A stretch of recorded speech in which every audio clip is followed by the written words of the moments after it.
할렐루야, 감사합니다. 지난주에는 한 주간 동안 그냥 이 김장하고 좀 이렇게 씨름을 했어요. 이 김장이 보통 이제 일이 아닌 것 같아요, 보니까. 그래서 절임 배출해야, 절임 배출하면은 뭐 거의 김장 반 이상을 한 것 같아요. 밭에서 배추를 따다가 또 가져와서 쪼개고, 절이고, 또 뭐 데치기 하고 또 막 이렇게 물 빼고 하는 여러 가지 그런 과정이 이렇게 있고, 그리고 이제 어제 토요일 날 또 도와주시러 오신 이제 또 권사님도 있으시고 이제 그래서 같이 김장을 잘 이렇게 마쳤습니다. 심은 들어도 또 이렇게 보람이 있는 것 같아서 감사함이 있었습니다. 요즘 한참 이제 전국적으로 이제 김장철인 것 같아요, 보니까.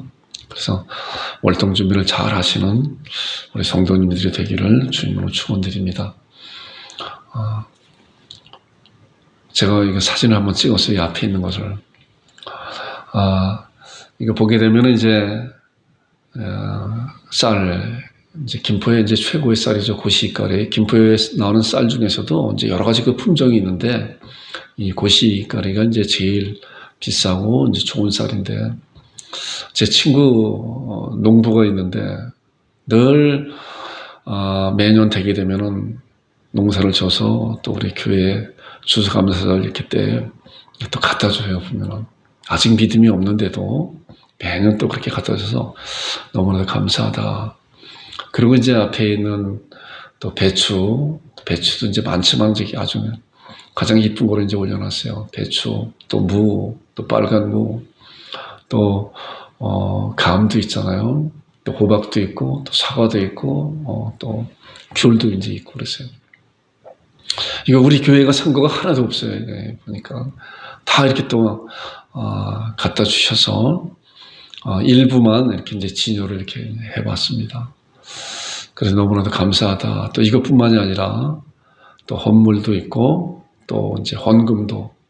또 오늘 장로님은 매년 절기 때마다 또 이렇게 큰 헌금을 또 갖다 주시면서 하나님 앞에 드립니다 라고 이렇게 또 이제 하세요.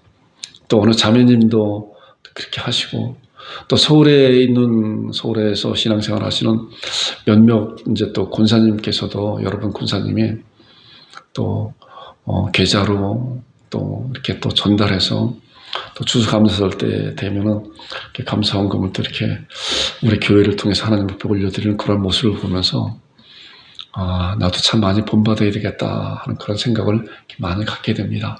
그래서 이 사진은 제가 우리가 현장에서 이렇게 보지만은 사진을 이렇게 한번 찍어서 이렇게 올려봤습니다. 감사합니다. 많이 또 이분들이 우리 교회를 통해 하나님 앞에 드리시지만은 우리 하나님께서 드린 그 마음을 받으시고 많은 것으로 채워주시려 믿습니다. 오늘 누가복음 17장 11절부터 19절에 나오는 그런 말씀을 함께 이제 말씀을 읽어봤습니다. 1절부터 3절까지 읽어봤는데, 감사의 근원이라서 이제 절기가 되면 추수감사절, 또한 성탄절, 또 신년도, 그리고 또 부활절, 이제 이런 때 되게 되면은 매년 이제 비슷한 말씀을 이제 이렇게 함께 은혜를 나누게 돼요. 추수감사절은 이제 그런 것 같아요.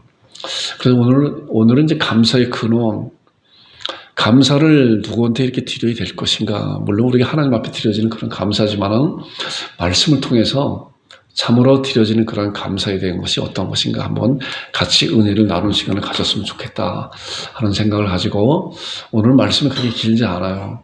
누가복음에 있는 말씀을 함께 나누면서, 그래서 그 말씀을 통해서 우리에게 주신 그 말씀이 어떤 것인가 잘 마음에 새기고, 나도 그렇게 하나님 앞에 감사하는 그런 사람이 되어야 되겠다 라고 하는 다짐하는 여러분들과 제가 되기를 주님의 이름으로 축원드립니다.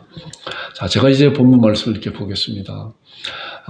제가 까만 글씨 11절은 제가 읽고, 그 다음에 푸른색으로 된 12절은 이제 우리 성도님들이 읽고 그렇게 하겠습니다. 예수께서 예루살렘으로 가실새 사마리아와 갈릴리 사이로 지나가시다가 한 마을에 들어가시니 나병 환자 10명이 예수를 만나 멀리 서서 소리를 높여 이르되, 예수 선생님이여 우리를 불쌍히 여기소서 하거늘 보시고 이르시되, 가서 제사장들에게 너희 몸을 보이라 하셨더니 그들이 가다가 깨끗함을 받은지라. 그 중에 한 사람이 자기가 나온 것을 보고 큰 소리로 하나님께 영광을 돌리며 돌아와 예수의 발 아래 엎드려 감사하니 그는 사마리아 사람이라. 예수께서 대답하여 이르시되 10사람이 다 깨끗함을 받지 아니하였느냐? 그 9은 어디 있느냐? 이 이방인 외에는 하나님께 영광을 돌리러 온 자가 없느냐 하시고, 같이 읽겠습니다. 그에게 이르시되 일어나 가라, 내 믿음이 너를 구원하느니라 하시니라. 아멘. 자, 우리가 이 말씀을 조금 긴 말씀 같지만은 아주 그냥 단순한 그런 말씀이에요. 이 말씀을 중심으로 감사의 근원, 감사가 어떻게 드려야 되는 것인가를 말씀을 통해서 잘 신앙으로 다져지는 그런 시간이 되었으면 좋겠습니다. 자, 추수감사절의 유래. 이것은 이제 우리가 너무나 잘 아는 그런 말씀이잖아요. 한번 이렇게 네 것으로 요약을 해서 한번 말씀 나눠봤습니다.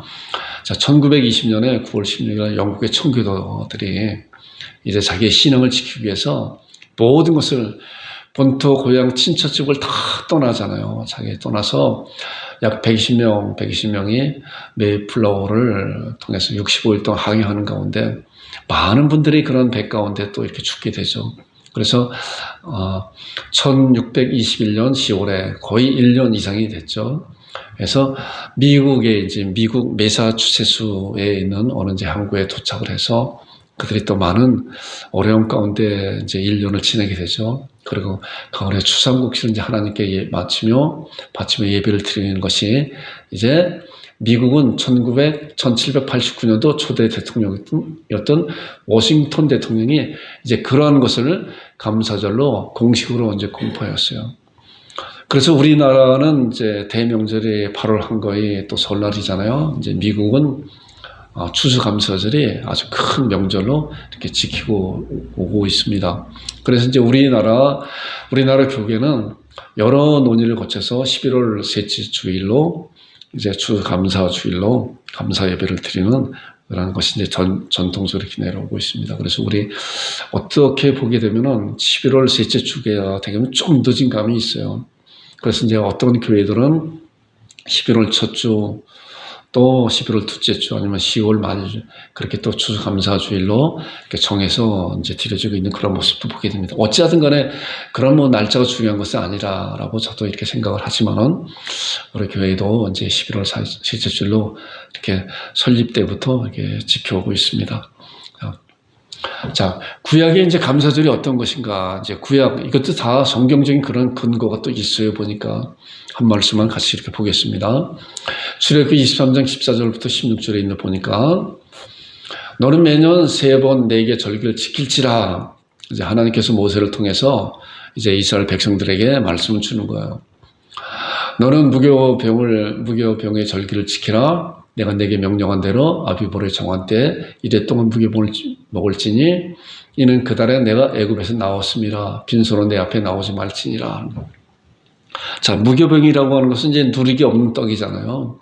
누리기 없는 떡. 또 아비벌이라고 하는 것은 이제 우리나라로 하게 되면 우리나라 음력 정월이 1월 1일이잖아요. 음력 1월 1일이 정월이라고 그러잖아요. 정월 추월을 그러잖아요. 근데 양력으로 따지게 되면은 뭐 1월 말이나 아니면 2월 이제 10월 그때 정도쯤 돼서 이제 음력 1월 1일이 되잖아요. 그와 마찬가지로 유대인들도 이스라엘 백성들도 아비볼이라고 그래서 양력으로 따지게 되면 약 한 3월 달 정도 이렇게 된다고 합니다. 그 달을 첫날로 여기면서 이렇게 지킨다고 이제 합니다.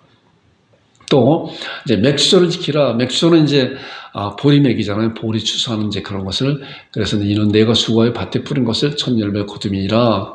그다음에 수장절을 지키라. 수장절은 단어 그대로 이제 곡식을 거둬서 저장해 두는 그런 것을 지키라라고 해서 이렇게 무교절, 맥주절, 수장절을 이제 구약 이스라엘 백성들이 이렇게 지켜오고 있었습니다. 자, 그런데 구약은 뭐예요? 명령이요 의무라 그랬잖아요. 우리는 구약 시대에 살고 있는 사람들이 아니기 때문에 우리는 신약 시대에 살고 있잖아요. 그래서 구약에 절한 것은 이제 명령이요 의무로 구약 성도들이 지켰지만은 우리는 그렇게 지킬 필요가 없는 것이죠. 왜냐고 하면은 예수님께서 율법에 실제로 이 세상에 오셔서 율법을 성취하셨잖아요. 그래서 그리스도께서 우리를 위하여 율법을 성취하셨다. 우리의 의를 위해서 말씀하신 겁니다. 그래서 신약은 뭐예요? 은혜요 선물이요 자원합니다. 구약과 신약이 이렇게 이제 다른 것이죠. 신약은 뭐예요? 우리는 은혜 가운데 있고 주신 하나님의 선물 가운데 있고 그래서 자원함으로 하나님 앞에 감사드리는 그런 것이다라고 생각이 되었습니다. 자, 이제 본문에 있는 말씀을 제가 이제 이렇게 짧게 한번 요약을 한번 해봤어요. 자, 예수님께서 예루살렘으로 가실 때 사마리아와 갈릴리 사이에 한 마을에 들어가시니 그래서 나병 환자 10명을 만나 병을 고쳐주셨다. 그런데 그 중에 10명 중에서 한 명만 돌아와서 하나님 앞에 영광을 돌리며 예수님께 감사를 드렸는데 이 사람이 사마리아 사람이라 라고 말씀하고 있어요. 사마리아 지역을 지나가면서 이제 사마리아 사람, 그래서 예수님께 감사를 드리는데 이 감사 드린 한 명이 누구냐고 하면은 사마리아 이방인이다라고 본문에 이렇게 말씀을 하고 있는 거예요. 이런 것이 어떤 것인가? 자, 우리가 사마리아 지역이 어떤 것인가 제가 지도를 한번 봐봤어요. 이게 잘 보이나요? 제가 여기서 저 뒤에 화면을 봐도 저 빨간 거로 동그라미 친 거가 이제 하나, 큰 거가 3개고 작은 거가 이제 하나잖아요. 맨 위에가 갈릴리 지방. 그리고 파란 거가 이제 갈릴리 호수고 또 파란 거 밑에가 이제 사해 바다예요. 그래서 밑에는 유대 땅이고 맨 위에는 갈릴리 지방이라고 그랬고 그다음에 중간이 사마리아예요. 그 사마리아 밑에 조그맣게 이렇게 길다랗게 빨간 거 친 거가 이제 예루살렘이에요. 예루살렘. 그래서 갈릴리에 있는 사람들이 절기 때마다 이제 예루살렘에 이렇게 오게 되잖아요. 이것이 이제 중간에 있는 것이 이게 사마리아예요. 사마리아. 자, 그런데 우리가 본문에 보니까 사마리아 사람만 10명 중에 한 명만 하나님 앞에 영광 돌리러 예수님께 왔다. 근데 그 사람이 사마리아 사람이라고 그랬어요. 자, 이 사마리아 사람이 왜 사마리아 사람입니까? 사마리아가 무엇인가를 우리가 먼저 알아야 본문에 있는 그 말씀을 좀 더 잘 이해할 수가 있고 잘 신앙할 수가 있어요. 자, 열왕기하의 이제 말씀을 보면은 이제 그래요. 이스라엘의 초대 왕이 누구죠? 초대 왕이 사울이잖아요. 그 다음에 두 번째 왕이 누구예요? 다윗이었었죠. 다윗. 그 다음에 이제 다윗의 혈통으로 내려온 이제 그 왕들이 지속적으로 오게 되죠. 그 다윗의 아들이 누구예요? 솔로몬이죠. 자, 그래서 이제 사울 왕, 다윗 왕, 솔로몬 왕까지는 저기 갈릴리나 사마리아나 유대 땅이 한 나라예요. 한 나라가 이렇게 됐어요. 한 나라. 그런데 솔로몬 왕이 되고 난 다음에 그 다음에 그 아들 르호보암과 이제 여로보암이라고는 이제 딴 혈통이죠. 솔로몬의 그 신하였었는데 그래서 거기서 나라가 두 개로 남북으로 두 개로 갈라져요. 우리나라도 마찬가지로 지금 북한과 남한 이렇게 따로 갈라져 있잖아요. 마찬가지로 이 이스라엘 나라도 당시에 그랬어요. 그때가 약 예수님이 오시기 약 1000년 전, 한 900 몇십 년 전에 이렇게 나라가 갈라지게 되죠. 그래서 유대 위에 이제는 이스라엘이라고 밑에는 유대라고 그랬는데 위에는 여로보암이 이제 솔로몬 왕의 이제 신하였었던 여로보암이 통치하게 되고 밑에는 유대의 나라인데 르호보암 솔로몬 왕의 아들이 이제 통치하게 돼요. 그러면서 지속적으로 몇백 년이 이렇게 흐르게 되죠. 흐르게 되는 가운데 위에 이스라엘 나라는 약 20명의 왕이 이제 지나오면서 마지막 왕 가운데 이제 그 나라가 다른 나라에 이제 점령을 당하게 되죠. 아시리아라고 하는 그런 나라에 점령을 당하게 돼요. 이제 그런 가운데서 그리고 밑에 유대 땅은 예수님이 오시기 약 한 586년 전에 바벨론에게 이렇게 멸망을 당하게 되죠. 그리고 완전히 이제 나라가 없어지게 되는 거예요. 나라가. 그래서 위에는 아시리아라고 하는 그런 나라에 예수님 오시기 약 722년 전에 완전히 멸망을 당했는데 그 아시리아가 당시에는 굉장히 이제 패권은 지금 같이 생각하게 되면은 지금의 세계 제일 강대국이 어디예요? 미국이잖아요. 그와 같이 당시에는 그 아시리아가 세계를 제패하는 그런 나라였었어요. 그러다가 이제 바벨론으로 또 넘어가고 이제 그렇게 되죠. 역사적으로 보게 되면은. 근데 그 아시리아가 이 나라를 이제 점령하고 난 다음에 취한 그 정책이 뭐냐고 하면은, 이제 우리나라도 이제 그거 생각을 해보면 이제 알게 돼요. 1919년에 이제 한일 합방이 돼서 일제가 강제 점령해버리고 말았잖아요. 침략을 해서. 그러고 나서 우리나라가 국교가 이제 없어져 버리는, 그러고 난 다음에 일본인들이 우리나라에 어때요? 창시 이름도 바꾸고 말도 쓰지 못하게 하고, 그리고 일본 사람들은 우리나라에 얼마나 많이 와서 또 살게 돼요. 제가 살고 있는 이 양국에도 굉장히 많은 일본인들이 와서 살고 있었어요. 제가 어렸을 때에 우리 집 뒤에 보면은 일본 사람들이 남기고 한 그 집들이 그냥 있었어요. 지금은 다 헐어서 없었지만은 그때 거기서 이렇게 놀던 그런 기억이 나는데, 그것이 일본 가옥이었었어요. 그러니까 일본 사람들이 많이 와서 살았는데, 그 정책은 뭐냐고 하면 그 나라를 완전히, 우리나라를 완전히 일본화되게 하려고. 그렇게 하게 되면은 이제 이 나라의 백성들도 많이 그렇게 변하게 되니까 나라를 도저히 회복할 수 있는 그런 것이 불가능하게 된다는 거예요. 마찬가지로 이 당시에도 이제 그랬어요. 아시리아가 이제 이스라엘을 점령하고 난 다음에 무슨 정책을 썼냐면 이 말씀이 그 말씀이에요. 우리가 이런 사실을 알아야 사마리아가 그런 거구나라고 알 수가 있는 거예요. 자, 보니까 아수르 왕이 바벨론과 구다와 아가와 하맛과 수발 와임에서 사람을 옮겨다가, 자, 사람을 옮겨다가 어디에 넣냐고 하면은 이스라엘 자손을 대신해 사마리아 여러 성읍에 두었다. 이주 정책을 쓴 거예요. 사마리아 땅에다가. 자기 아수르 나라의 그 주변에 있는 자기들이 점령한 그런 나라의 많은 사람들을 사마리아 땅에다 가서 살리게 만들고, 사마리아 이스라엘 자손들을 뭐 내쫓기도 하고, 또 거기에 그러다 보니까 뭐예요? 이방인들과 이스라엘 백성들이 이제 혼혈족들이 많이 생기게 되잖아요. 그 성읍에 둠에 그들이 사마리아를 차지하고 여러 성읍에 거주하니라. 이것이 오랫동안 되게 되니까 이 사마리아에 살고 있는, 그 땅에 살고 있는 사람들이 뭐예요? 다 변질되고 말아버렸죠. 유대 이스라엘 백성들 그런 전통적인 그런 혈통이 아니었었어요.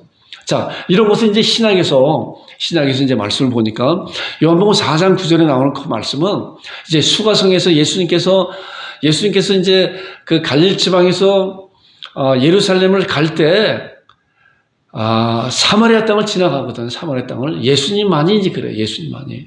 대부분이 다 이따가 이제 그 지도를 볼 텐데 다 사마리아 땅을 가지 않았어요. 다 먼 데로 이렇게 돌아가요.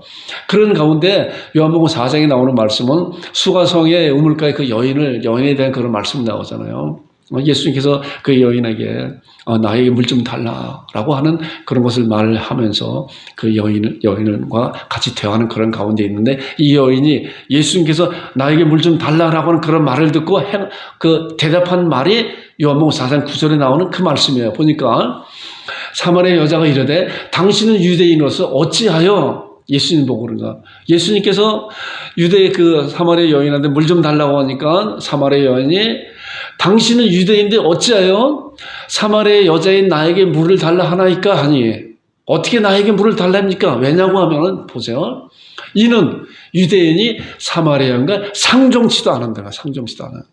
그러니까 당시에 그 상황을 보니까 사마리아 땅에 살고 있었던 그 사람들이 어떤 사람이라고 그랬어요. 아까 보니까 다른 나라에서 이주한 그런 사람들이 살고 있고, 물론 이스라엘 백성들과 결혼해서 그런 혼혈족이 생길 수도 있지만은 이방신을 섬기고 있었던 그런 사람들이 와서 살고 하니까 이 사마리아가 완전히 오염되어 있는 그런 것이기 때문에, 여기 보니까 갈릴리나 밑에 유대에 살고 있는 아브라함의 후손들은 이들과 상종도 안 했대요. 상종도 안 했어요.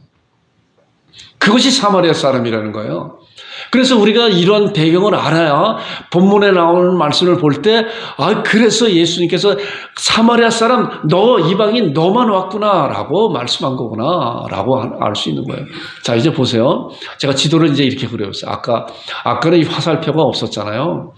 그렇기 때문에 이제 저 위에 갈릴 지방에, 갈릴 호수 그 지방에 나사렛이라든가 그런 여러 지방에 살고 있었던 이스라엘의 아브라함의 후손들이 어떻게 해요? 예루살렘에 올 때 어떻게 왔냐면은 사마리아 땅을 거치지 않고 저렇게 멀리 이것을 감수해 가면서 이렇게 왔다는 거예요. 왜요? 사마리아 사람과 상종치도 않기 때문에 그런 거예요. 그런데 예수님은 어땠어요?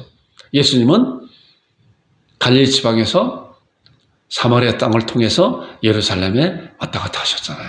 그래서 수가성에서 그런 여인을 만나서 그를 또 구원시키는 놀라운 역사함이 있게 되잖아요. 자, 우리가 이러한 배경을 알고 이제 본문 말씀을 이제 보겠습니다. 그러면 이제 본문 말씀이 아주 쉽게 우리 마음 가운데 다가와요. 자, 그 말씀을 보기 전에 이제 나병 환자. 자, 나병 환자가 10명이 있었다 그랬잖아요. 우리나라도 지금도 마찬가지로 우리나라도 이제 나병에 걸린 이제 그런 분들은 가족과 자기 동네 고향을 다 떠나잖아요. 대표적으로 이제 소록도라고 하는 그런 곳에 이제 한센병자라고 이제 그렇게 얘기하잖아요. 그분들이 모여서 살게 되잖아요. 옛날에는 이제 그랬어요. 옛날에는 나병 환자를 이제 구약의 율법을 통해서 말씀한 그런 내용을 보게 되면은 이런 거예요. 민수기 5장 1절부터 3절에 있는 말씀 보니까 여호와께서 모세에게 말씀하여 이르시되 이스라엘 자손에게 명령하라. 무슨 명령이냐? 모든 나병 환자와 유책증이 있는 자와 죽음으로 부정하게 된 자들은 어떻게 해요? 다 진영 밖으로 내보내라. 다 내쫓으라. 이거. 왜 쫓으라 그러냐고 하면은 남녀를 막론하고 다 진영 밖으로 내보내어 그들의 진영을 더럽히게 하지 말아라. 그렇게 나병 환자는 어땠어요? 자기 집과 자기 고향을 다 떠나가야 되는 거예요. 그것이 하나님께서 모세를 통해서 이스라엘 백성들의 명령한 그런 명령이기 때문에 그렇게 할 수밖에 없는 가운데 그들이 이제 따로 한정된 곳에 모여서 살게 되죠. 살게 되잖아요.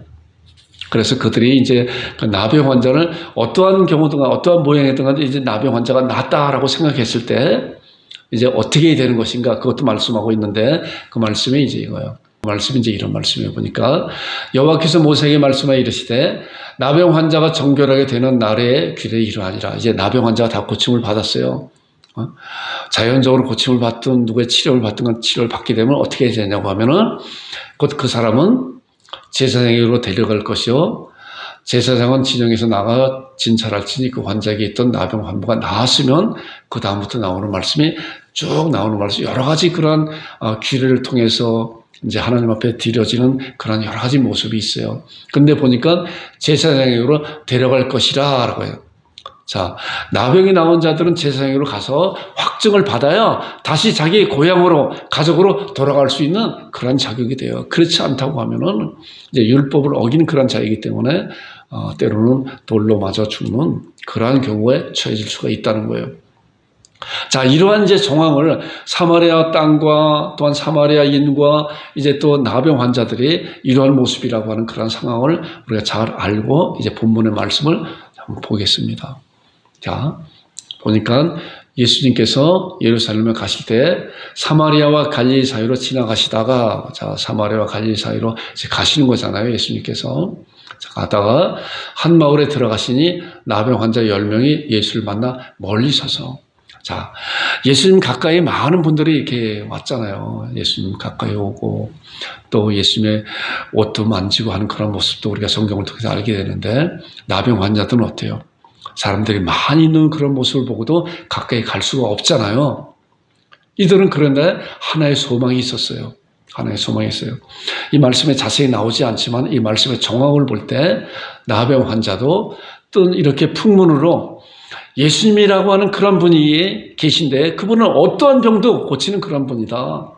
그러니까 이 나병 환자에도 나병 환자 10명도 그런 소식을 듣고 하나의 희망이 생겼잖아요. 하나의 희망이. 그런데 어느 날인가 자기가 살고 있는 그런 주변 마을에 예수님이 지나가신다고 하는 그런 소리를 듣고 이 나병 환자 10명이 나왔잖아요. 그리고 멀리 서서 어떻게 했죠? 우리 아까 읽은 말씀이죠. 13절에 소리를 높여 이르되 예수 선생님이여 우리를 불쌍히 여기서 하고는 어떻게 했을까? 우리가 단순히 소리 높였다라고 이렇게 읽을 수도 있지만은 목이 터져라고 내가 이번 아니면 기회가 없다라고 얼마나 소리를 높였겠어요. 자, 이런 말씀 다른 말씀에서도 이제 제가 말씀 한번 읽어볼 테니까 마가복음 이제 10장에 나오는 말씀이 소경이 있었어요. 마가복음 10장 46절에 보니까 맹인 이제 바디메오라고 하는 이제 그런 자가 있었는데 그들이 여리고에 이르렀더니 예수께서 제자들과 허다한 무리와 함께 여리고에서 나가실 때 디메오의 아들 맹인 거지 바디메오가 길가에 앉았다가 나사렛 예수시란 말을 듣고 소리질러 이르되, 자, 이도 마찬가지로 나사렛 예수님께서 능력이 있고 죽은 자도 살리시고 어떠한 질병도 고친다고 하는 그런 소식을 들었을 거 아니에요. 그러니까 이 바디메오도 마찬가지로 그러한 것을 듣고 나사렛 예수, 맹인이니까 못 보잖아요. 그러나 귀는 열려 있잖아요. 그러한 얘기를 듣고 나사렛 예수시란 말을 듣고 소리질러 이르되 다윗의 자손 예수여 나를 불쌍히 여소서. 여기서도 어떻게 얘기했겠어요? 다윗의 자손 예수여 죽을 힘을 다해서 눈에 보이지 않지만은 많은 사람들 그런 소리를 들으면서 나사렛 예수님이 오신다고 하는 그런 소리를 듣고 내가 이번 기회가 아니면 내가 살아날 수 있는 그런 기회가 없다라고 생각하면서 소리를 질러 나를 불쌍히 여기소서 하고는. 그런데 10장 48절에 보니까 많은 사람이 꾸짖어 잠잠하라 잠잠하라 잠잠하라 그런 거. 잠잠. 그렇다고 잠잠하나요? 기회가 왔는데 예수님, 나사렛 예수님이 어떤 질문도 고친다고 하는 그런 기회가 왔는데 나도 예수님을 만나면은 내 질병에 내 눈이 나면서부터 소경된 그 눈이 열릴 것이다 라고 해서 아무리 많은 사람들이 너 잠잠하고 떨지 말고 있어라 라고 해도 보니까 그가 더욱 크게 소리질러 이르되 다윗의 자손이여 나를 불쌍히 여기서 하는지라요. 이 말씀과 같이 더 크게 소리질러. 여기도 마찬가지로 나병 환자가 어때요? 나병 환자. 이제 우리는 가족으로도 갈 수도 없고 고향으로도 갈 수 없는 그런 상황 가운데 이제 죽을 날만 기다리고 있는 그런 가운데 예수님에 대한 그런 소식을 듣고 예수님을 만나면은 이 나병이 문제가 아니라 얼마든지 고칠 수가 있다라고 하는 그런 소식을 듣고 멀리 서서 예수님한테 소리를 높여서 목청이 뚫어져라고 떠져라고 소리를 높여 이르시되 예수 선생님이여 우리를 불쌍히 여기소서. 이거 굉장히 중요한 그런 거. 우리도 마찬가지로 하나님 앞에 하는데 하나님 우리를 긍휼히 여기시고 불쌍히 여겨달라고. 우리 하나님의 자녀로 삼아주셨는데 이제 하나님 아버지 저를 긍휼히 여겨주옵소서라고 하는 그런 기도가 얼마나 귀한 기도인지. 이것은 자기를 포기하고 하나님 앞에 의지하는 그런 기도예요. 우리가 그런 기도를 해볼 줄 알아야 돼요. 우리가 주님 앞에 나갈 때 아무도 없는 가운데 있어도 우리가 주님 앞에 눈을 감고 하나님이요 내가 주님 앞에 있습니다. 저를 긍휼히 여기시고 불쌍히 여겨 주옵소서 라고 하나님 앞에 우리의 고백을 드릴 때 우리 하나님께서 하나님의 은혜와 사랑과 자비하심으로 우리의 마음을 위로하시고 우리의 문제를 풀어주시는 그런 놀라운 역사가 있다는 거예요. 이들도 마찬가지로 아직 주님을 알지 그리스도를 믿지 않는 그런 자였었지만 그러나 예수님께서 정말 질병을 고치시고 하는 그런 놀라운 역사가 있다고 하는 그런 소식을 듣고 23절에 소리를 높여 이르되 예수 선생님이 우리를 불쌍히 여기소서라고 간절하게 소리를 높여서 청하였을 때 그 다음에 뭐예요? 보시고 이르되 가서 제사장들에게 너희의 몸을 보이라. 아까 몸이 낫게 되면 제사장 가서 보인다 그랬잖아요. 우리가 구약성경 말씀 봤잖아요. 예수님께 그들에게 말씀한 거예요. 가서 제사장에 너희의 몸을 보이라. 그들이 어때요? 가다가. 그렇잖아요. 여기에서 보니까 아니 아직 낫지도 않았는데 어떻게 제사장에 가나. 그런데 이 10명의 사람들을 보니까 가다가요. 가다가요. 예수님의 그런 말씀을 듣고 가다가 나왔다는 거예요. 예수님의 말씀을 듣고 아무것도 고치신 것이 없는데 어딜 가냐고 라고 믿지 않은 것이 아니라 그 말씀을 믿고 가다가 깨끗함을 받았다는 거예요. 대표적으로 요한복음 2장에도 가나의 혼인잔치에도 포도주가 다 떨어졌을 때 예수님께서 두세 통 든 그 돌 항아리 6개에다가 물을 잔뜩 부어라. 그리고 포도주가 떨어졌는데 그를 하인들에게 떠다가 연회장한테 연회를 총괄하는 그 지배인한테 갖다 줘라 그랬잖아요. 그래서 하인들이 어땠어요? 물을 떠갔잖아요. 순정이잖아요. 순정. 물을 떠간 거에 포도를 떠간 것이 아니라 물을 떠가는 가운데 그것이 포도주로 변했잖아요. 이것이 믿음이라는 거예요. 보니까 여기서도 마찬가지로 예수님께서 제사장에 가서 몸을 보이라 라고 했을 때 몸이 변화된 거가 아니라 그 말씀에 순종해서 가다가 보니까 몸이 변화됐잖아요. 과연 우리는 어떤 건가요? 저도 참 그런 것을 이렇게 보면서 얼마나 우리 눈에 보이는 그런 곳에 이렇게 안주하여 있는 것이 얼마나 많은지 몰라요. 말씀에서 우리가 기도하고 구한 것은 받은 줄로 믿으라 그랬잖아요. 너희가 이 산들을 바다에 던지라고 그 말하는 것이 이럴 줄 믿고 그 마음에 의심하지 않으면 그렇게 되리라. 이와 같이 너희가 기도하고 구한 것을 받은 줄로 믿으라. 아무 상황이 안 된 것이라고 하여도 믿을 때 그것이 하나님께서 그 믿음을 통해서 놀라운 역사가 일어나는 그런 것이 있다는 거예요. 이것이 바로 믿음이라는 거예요. 자, 그 다음에 15절에 보니까 그 중에 한 사람이 자기가 낳은 것을 보고 큰 소리로, 자, 아까도 큰 소리로 예수님을 초청했잖아요. 그리고 이제 그것을 응답받은 그런 가운데 그 중에 한 사람만이 낳은 것을 보고 큰 소리로 하나님 앞에 영광을 돌리며 어떻게 돌아왔다는 거예요. 영광을 돌리며 낳은 것을 보고 영광을 돌리며 누구한테 돌아왔어요? 예수님한테 돌아왔잖아요. 예수의 발 앞에 엎드려 감사하니 그런 사마리아 사람이라. 예수님의 발 앞에 엎드려서 감사드렸어요. 하나님 앞에 영광 돌리며 예수님의 발 앞에 엎드려 감사하니 그런 사마리아 사람. 그러면서 그 다음에 나오는 말씀을 보시면은 예수께서 대답하여 이르시되 10사람이 다 깨끗함을 받지 아니느냐? 그 9은 어디 있느냐? 9은 어디 있느냐? 이 이방인 외에는 하나님 앞에 영광을 돌리러 돌아온 자가 없느니라. 자, 정삼위 하나님이시잖아요. 예수님도 하나님이시면서 이 세상에 우리 육신을 입고 유한한 그런 몸을 이 세상에 오신 그 하나님이라고 하는 그런 사실을 우리가 이러한 것을 통해서 또한 알게 됩니다. 그가 누구한테 왔어요? 사마리아인이. 자기가 나온 것을 보고 크게 소리를 치며 하나님 앞에 영광을 돌리며 그리고 예수님에 돌아와서 예수님의 발에 엎드려서 감사와 찬송과 영광 돌리는 그런 것이 있을 때 우리 예수님께서 그에게 하나님께 영광을 돌리러 온 자가 10밖에 없구나. 그리고 주시는 놀라운 말씀이 그에게 이르시되 일어나 가라. 네 믿음이 너를 구원하였다라고 하는 놀라운 복을 받는 영혼의 그런 복을 받는 그런 놀라운 복을 받게 됩니다. 이 사마리아인이 누구예요? 상종치도 않는 그런 자였었고 이방인도 개같이 취급받는 그런 자였었는데 그가 예수님의 고침을 받고 난 다음에 와서 하나님 앞에 영광을 돌리며 예수님 앞에 놀라운 예수 그리스도의 예수님이 나의 구원주시라고 하는 그런 놀라운 사실을 보고 예수님께서 그 믿음으로 너를 구해놨다라고 놀라운 사실을 보게 됩니다. 자, 이제 이런 말씀을 통해서 우리 현 시대를 살고 있는 우리가 어떻게 적용해야 되는 것인가 생각해 봤습니다. 신앙의 감사절은 뭐라 그랬죠? 은혜요, 선물요, 자원함이다.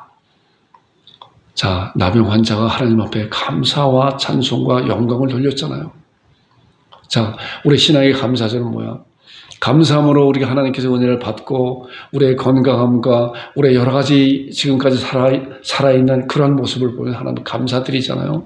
또한 물질의 감사도 있고 여러 가지 그런 가족에 대한 그런 감사도 그러잖아요.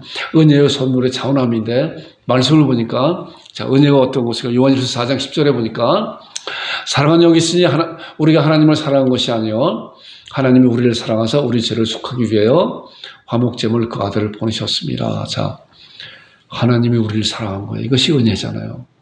은혜는 거저 주시는 거잖아요. 은혜는 하나님께서 우리는 하나님을 사랑할 수 있는 그런 자격이 하나도 없는데 하나님이 우리를 사랑하사 우리 죄를 속하기 위해서 화목제물을 그 아들, 그분, 그 예수 그리스도를 이 세상에 우리의 인간의 그런 몸을 입고 이 세상에 오시게 만든 그런 것이 하나님의 놀라운 은혜라는 거예요. 여러분들과 제가 그 은혜를 받았잖아요. 자, 그 다음에 선물은 뭐예요? 잘 아는 말씀, 에베소 2장 8절, 9절 말씀이잖아요. 너희는 그 은혜를 인하여, 그 은혜, 조금 아까 있는 그 은혜를 인하여 믿음으로 말미암아 구원을 받았다 했으니 이것이 너희에게서 난 것이 하나님의 뭐예요? 선물이다. 그 은혜를 인하여 하나님께서 예수 그리스도를 보내주신 그런 놀라운 은혜로 말미암아 우리가 믿음으로 구원받은 것이 하나님의 우리에게 주신 놀라운 선물이다. 그래서 우리는 이제 은혜를 받고 선물을 받았잖아요. 이거보다 더 큰 은혜와 선물이 어디 있어요? 물질의 복도 물론 귀한 것이지만 이거와는 전혀 비교가 되지 않는 차원이 다른 그런 놀라운 선물을 하나님의 백성들은 받았단 말이에요. 하나님께서 은혜를 주시고 또한 선물로 우리에게 하나님의 자녀가 된 놀라운 하나님의 선물을 주시고 우리가 지난주까지 말씀 나눈 것 같이 새하늘과 새 땅에서 영원토록 살 수 있는 그런 놀라운 보장된 생명책에 기록된 그런 사람으로 우리를 삼아 주셨잖아요. 이것이 선물이에요. 그 다음에 자원함이 뭐예요? 자원함. 자, 고린도서 6장에 나오는 말씀을 이렇게 선택을 해봤어요, 제가. 너희 몸은 이제 우리 몸은이에요. 너희가 하나님께로도 받은 바 너희 안에 계신 성령님의 전인 줄 너희가 알지 못하느냐. 그러잖아요.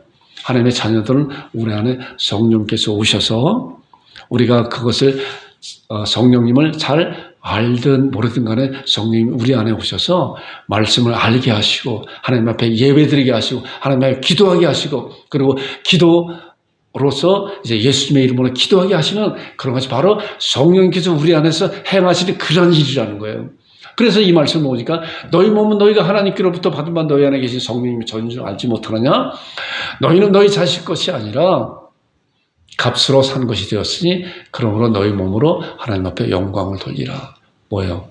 우리를 하나님의 은혜와 예수 그리스도의 그런 놀라운 그런 값을 지불하고 우리를 샀다. 그렇기 때문에 우리는 하나님 앞에 이제 자원함을 이런 사실을 알아야 우리가 자원함으로 하나님 앞에 감사와 찬송과 영광을 돌리는 거예요. 그 다음에 나오는 말씀 보니까 그래서 로마서 14장 8절 제가 이 말씀은 이제 잘 이렇게 말씀도 잘 묵상을 하고 그 전에 한 오래전에 이제 암송한 그런 말씀이 얼마나 귀한 말씀인가 그러잖아요. 자원함이 뭔가 자원함이 이거잖아요.